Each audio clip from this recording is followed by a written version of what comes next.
Hi friends, welcome to Starsight. My name is Samya Vasa. I'm an astrologer and a tarot reader. We have a new moon in Aquarius coming up on 10th February, 4:30 in the morning, Indian Standard Time. Aquarius is ruled by Saturn. And if you know even a little bit of astrology, you know that Saturn is all about limits. These limits feel really painful to us and they frustrate us because they seem to be keeping us away from what we want, from our goals, from well deserved rewards.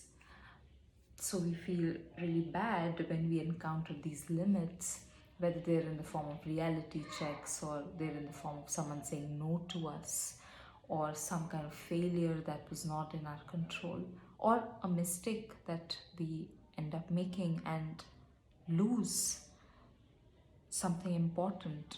All of these things, when they happen, they feel really bad, they feel really frustrating, but always anything that comes from Saturn is in our favor. It's just that in the moment we don't see it as such because, from an egoic point of view, we should get certain things. From an egoic point of view, if we are working towards something honestly and consistently and for a long time, we should see the result of it. So when we don't see that result, it feels really bad and it can end up destroying people. It can end up really demotivating us to keep working harder. Yeah. But with Saturn is also the master of time, and so with Saturnine lessons, it takes a while to understand how those limits were actually helping us, how those limits were in reality creating a container for us so that within it we can bloom and blossom and grow. Um, these limits provide important productive tension for us to grow in the direction that we do need to grow, but we don't see that. Often it takes a while to understand that it was because of that failure that I'm able to reach this success. It was because that I was rejected there that I'm at the place where I'm really happy. It takes a while to make that journey from feeling thwarted to feeling as if you've arrived. Yeah. So that is in general the nature of Saturnine lessons. But Saturn rules two signs in the zodiac, Capricorn and Aquarius, and in both of these signs the limit manifests very differently. The meaning of the limit is very different. So in Capricorn, often the limits will be internal, limits like self-doubt, fear, anxiety, egoic investments in achieving something, in becoming something, in status, in progress that is rule bound. Yeah. But in Aquarius, the limit that we encounter is often collective. So it can be something like you are being discriminated against because of the caste that you belong to or the race you belong to, or because of the level of your ability or disability, or because the way that you speak the language has an accent that is considered to be less educated. There is some kind of collective limit that we encounter through the Saturn in Aquarius. So go look at the Aquarius part of your chart and you'll probably unfortunately see this, that in the house topics that are associated with Aquarius in our chart, we generally encounter some kind of collective sedimentation, collective stagnation, where you are not getting what you want because other people are not ready to change, because other people are stuck in some way, because other people are they have found their own rewards and their own pleasure in following rules in a particular way, and are not willing to take the risk of changing. Now, this is not to say other people are bad or other people don't get it. We all play these roles. So you could be a revolutionary in some aspect of your life where other people are not willing to change, and then in another part of your life you are the group that is not willing to change. Someone else is the revolutionary, right? So it's not to say that there is that there is self-righteousness here about you knowing what everyone needs and everyone being dumb and idiotic. It's not about that. It's just that in the Aquarius part of your chart, we are all tasked with the very difficult role of being a revolutionary. Okay, it is not easy at all. It is not easy to experience yourself as different. It is not easy to clash against solid conservative group energy, and it's very difficult to muster the confidence to keep at it. Very difficult to keep fighting collective stagnation, and especially because it's collective, you will find that when you meet that kind of limit, even your sense of what you want changes. Because earlier I just wanted a job, but as soon as I realized that I was being discriminated against, then it's not just that I want a job for myself, I also want that job as a statement against discrimination. My goals also become collective as soon as I meet a collective limit, and to carry all of that for ourselves is really hard. And so you find this, right? Through history, revolutionaries, they have burnouts, suicide rates are really high, they have to contend with a lot of different kinds of difficulties in their lives. Just was it recently that I think was Rosa Parks beaten up or something like that? Even after you do something incredible, you change the course of history. Imagine 20 years after that, still you can get targeted, still you can get beaten up. So being a revolutionary, carrying that role, embodying that role is very hard, and not just in the moment, for a long time, for as long as you live. The thing to remember though is that in the Aquarius part of our chart, we are all given that role. So if you have Aquarius at the angles, 4 angles, or if you have important planets in Aquarius, then that's a big part of your archetypal path in this lifetime, where you have to learn how to do it in a balanced way, and you have to learn how to fight, and you have to learn how to stand on your own and deal with this collective stagnation without essentializing the other people, right? Without saying, because remember, you can also be part of that group for someone else. So without saying, oh, you're all like that. There's so much nonsensical, aggressive generation bullying happening these days, right? Oh, you're a boomer, so you don't get it. Oh, you're a millennial, so you don't get it. That is essentializing the group that we're fighting against, right? Or a lot of social justice warrioring happening online, where there are no conversations really. There's just yelling, there's just villainizing each other. How that's supposed to contribute to any kind of justice is really hard for me to imagine. It's happening all the time, right? So you have to learn to see all of these tendencies within yourself. Like, are you embodying the revolutionary archetype in a way where you are essentializing others, where you are just experiencing a lot of condescension towards others? Are you really committed to the cause of change, or are you invested in the image of you being the revolutionary, the rebel who knows what everyone else needs, right? So learning how to embody the revolutionary archetype with humility and with groundedness and with balance, and with this very solid understanding that you could easily be part of that kind of a stagnation for someone else in another part of your life, knowing that it's not just that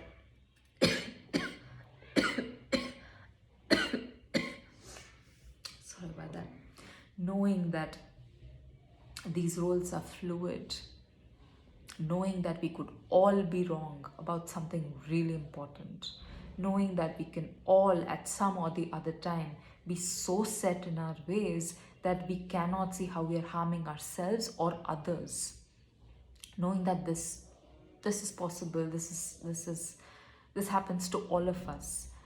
That is what is going to keep you focused on your cause rather than feeling superior or feeling like you know it and others don't. So learning how to do all of this, it takes a long time, because first of all, when we're growing up, usually with Capricorn and Aquarius parts of our chart, there's just a lot of frustration.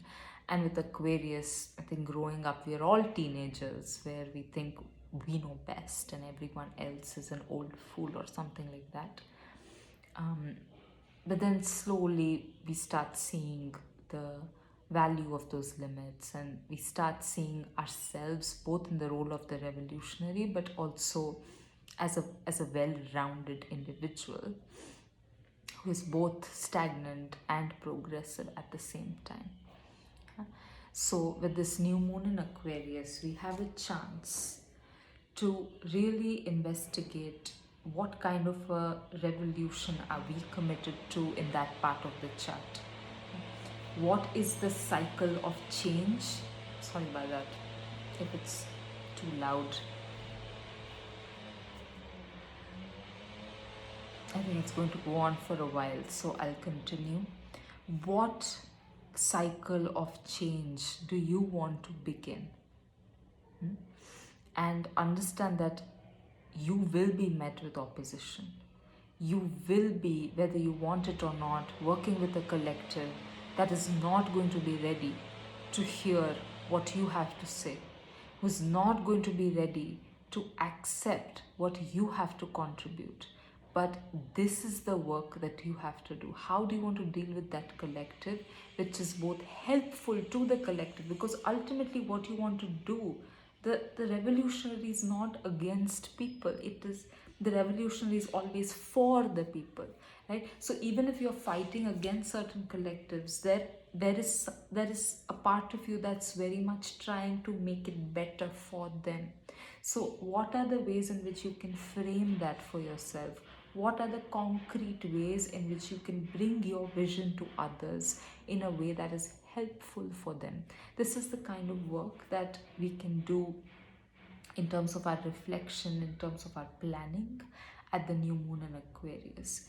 But remember, try and focus narrowly on the house topics that are associated with Aquarius, and that'll get you to a really concrete place from which you can make your plans. Okay?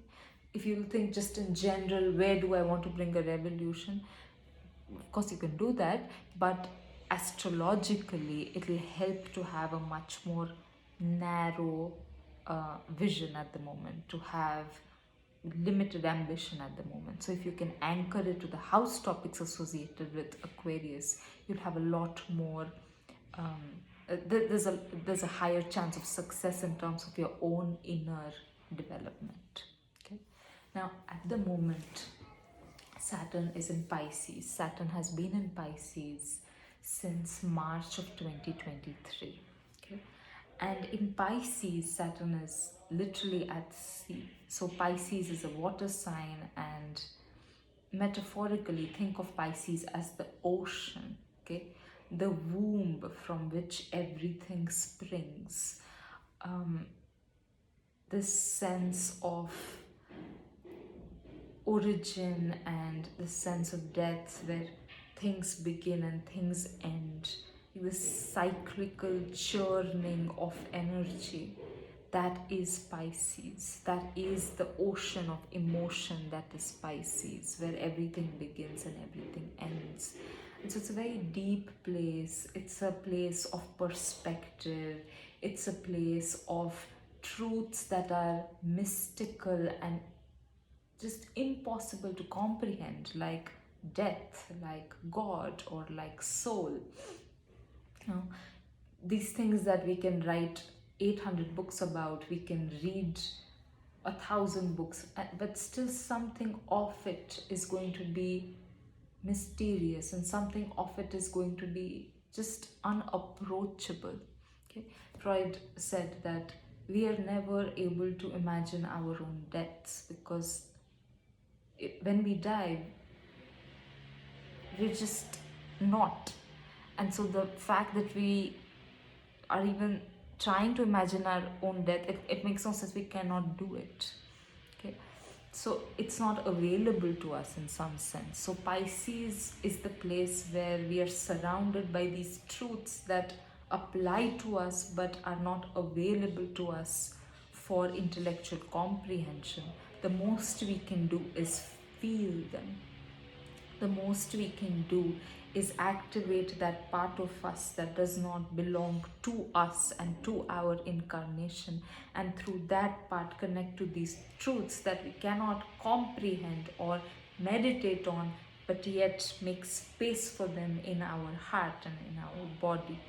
So Pisces is a very, very different place than Saturn's usual places and moods, which is about, okay, what can I do? This is the problem. What can I do?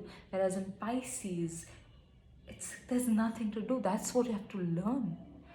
That we are nothing, that we are everything, that there's nothing to do. There's just breathe. Breathe.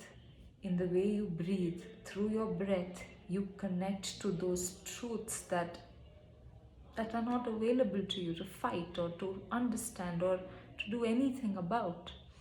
So in Pisces, Saturn is sort of shaky, and Saturn has trouble doing its usual things, which is work and move forward and figure out how to do things, But the good thing about that is that Saturn is forced to learn to breathe. Saturn's forced to learn what it is to be still. Saturn is forced to, instead of doing, Saturn's forced to sit and go inward and experience the whole world of emotion that is there. So often when we encounter these limits, we get so consumed with wanting to deal with them in some way that we don't really sit with our feelings around those limits. We don't really sit with our frustration. We just take it for granted. I'm frustrated because someone has said no to me. But we don't consider the possibility that there was already something happening within us, that we were already frustrated about something, that there's already something within us, maybe self-doubt or fear, that we were already wanting this thing, we were wanting to achieve this goal because we were hurting. Right? Let's say that I want a job really bad, and then I don't get it, and then I spend 5 years just trying to get it and fighting it, and there's discrimination. All of that is true, but probably what is also true is that I wanted the job in the first place so badly because something in me was already hurting, because I was already feeling less than, because I was already feeling anxious about what my value is. And so we get so embroiled in the limits that are placed on us, specifically externally and through the collective, that we don't really, it becomes a kind of alibi for us to not do the inner work. Okay, so you'll see a lot of people who are engaged very consistently with social justice, or like really good people, really people who are truly committed to the cause. You'll see that later in life a lot of them will start doing this inner work and start saying, I definitely wanted to make life better for my community, or I wanted to make life better for my constituency, but I didn't realize that I was also doing it out of a sense of ABC. So with Saturn being in Pisces, we are forced to do that inner work around our desire to create a revolution, around our desire to create social change.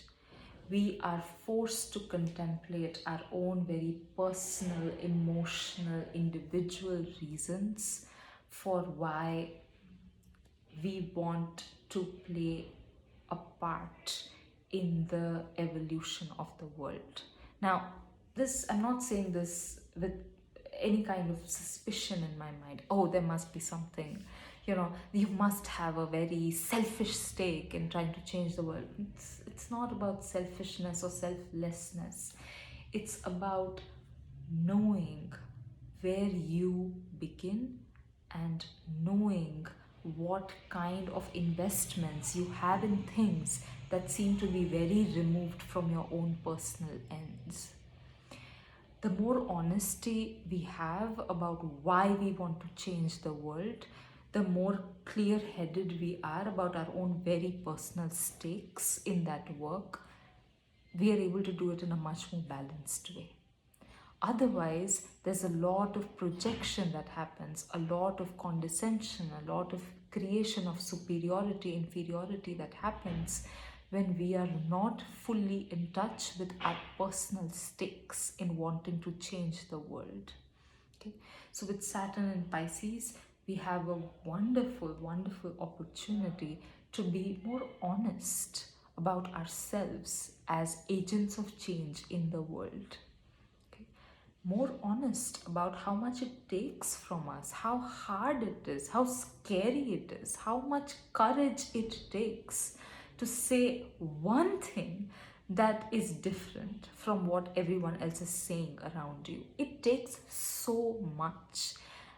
And this is the time at this new moon to really sit with the emotional ramifications of what it has done to you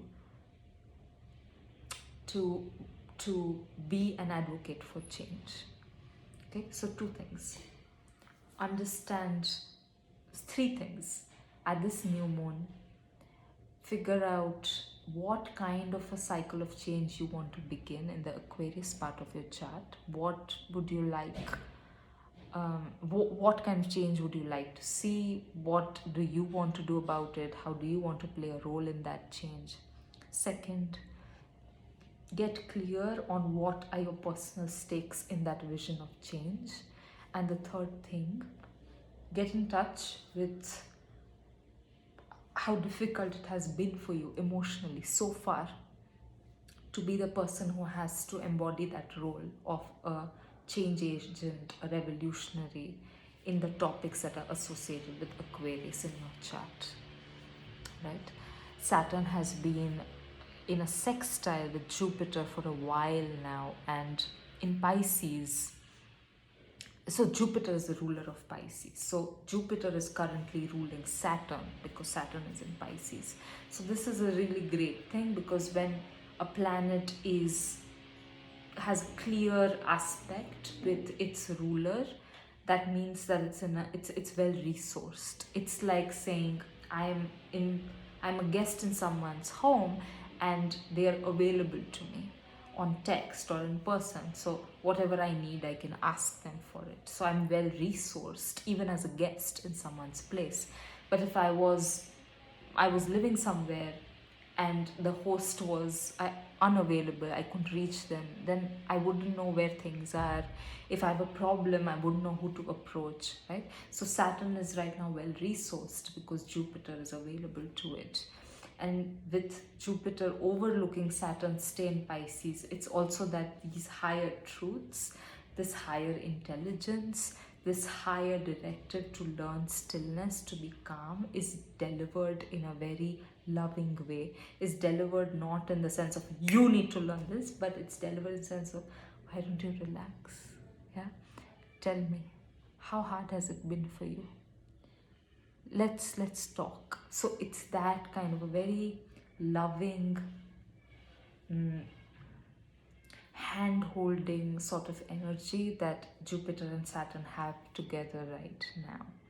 So I would not be surprised if you're feeling emotional at this new moon, if you're thinking through all the times that you have felt like you're alone, that you have to fight a battle against a lot of other people, that you haven't had the support you need, you haven't had the understanding that you need.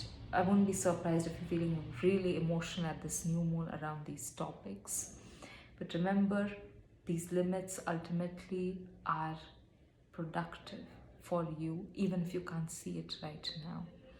And the people that you're fighting, they're not just stagnant people, right? Just as you are not just revolutionary, you are stagnant in some aspects too. So try and have a more well-rounded perspective of the other, of yourself, that we are all playing roles in this larger human social drama.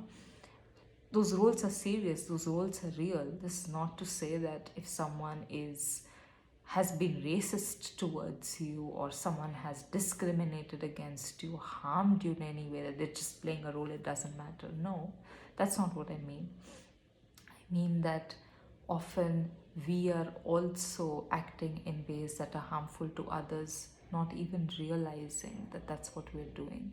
So in that sense, we are not always or only just the people who are at the receiving end of harm. Unknowingly, we are also doing that to others. Maybe we are doing it to the environment. Maybe we are doing it to animals, right? So try and have that kind of suppleness in your characterization of others and of yourself, even as you provide an understanding space to come to terms with the emotional toll that all of this work has taken on you. So I know it sounds like a lot, and I know it sounds like you do the work of changing the world, you do the work of experiencing, alienation, and then you do the work of understanding yourself. It feels like, but I have found that just that is what honestly living is all about. It is a lot, and even when it feels unfair, like, how is it that I go through the bad thing, then I have to deal with it, then I have to forgive the other, then I have to understand myself. Yeah, we have to. This is part of what it means to heal, and this is part of what it means to take responsibility for ourselves, and this is what it means to not be attached to anything in our lives, good or bad, to learn how to keep moving. To be able to do that, there are times when we have to overload ourselves, and there are times when we have to deal with a lot of things all together. And the new moon in Aquarius is one of those times. So I am sending you supportive energy, and I'm hoping that in and through the sadness and in and through the struggle, you also start feeling clear-headed about what you want to do, how you want to do it, and how you want to move forward in the sacred task that has been entrusted to you, which is to play a role in the evolution of this world.